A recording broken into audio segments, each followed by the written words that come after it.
When people come to know that I'm a bird watcher, they go, well, what kind of birds are here? And when I tell them there's like 500 species in the state of Nevada, they're like, what? Compared to the statewide variety of birds, the population within the several habitats at the preserve may be small, but it's diverse, and it includes regular residents along with some surprise sightings. The birds that you see here are common to the Vegas area, and so for beginner birders, it's a great area to come because you're going to see a lot of those birds, time and time again, and that's what helps you learn those birds. The gardens have a lot of the verdin, the lesser goldfinch. The mockingbirds are actually everywhere on the preserve. They're very common. The area further over where the cottonwoods and some of the mistletoe is where you're going to see the phainopepla and some flickers are over there. But down like toward the marshy area and where the reeds are, we've actually spotted a sora, and the spotting of the sora is not common because you normally hear them, you don't see them because they stay in among the reeds. And it was actually, when we saw it, was the closest I'd ever been to one personally.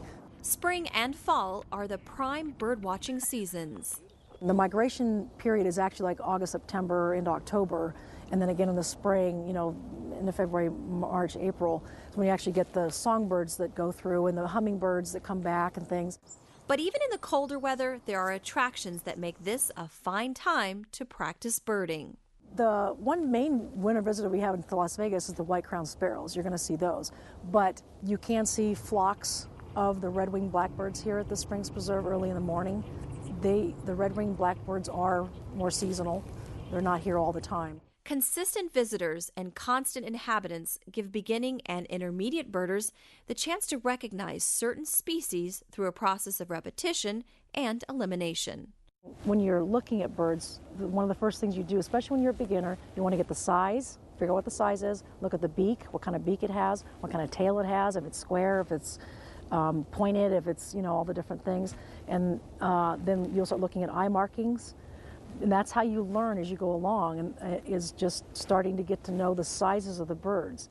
And while it's possible to identify them with a good Western bird book, it's better to take advantage of the personal instruction you'll get on one of the Red Rock Audubon Society field trips to the Springs.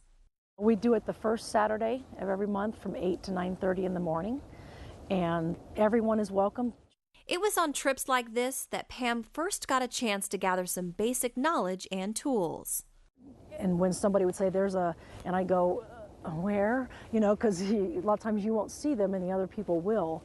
But I start with some inexpensive, just binoculars. And then as I got more into the birding, you realize you need something a little bit better quality, with the certain parameters to be able to see the birds better. But often she's as excited as she can be just to hear them. I hear one right now. I hear it over there.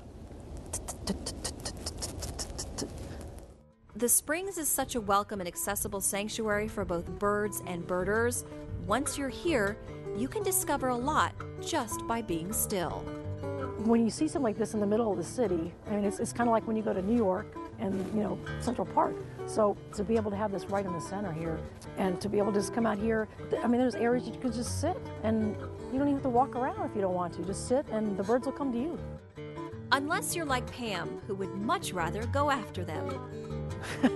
There went one. I can't help it.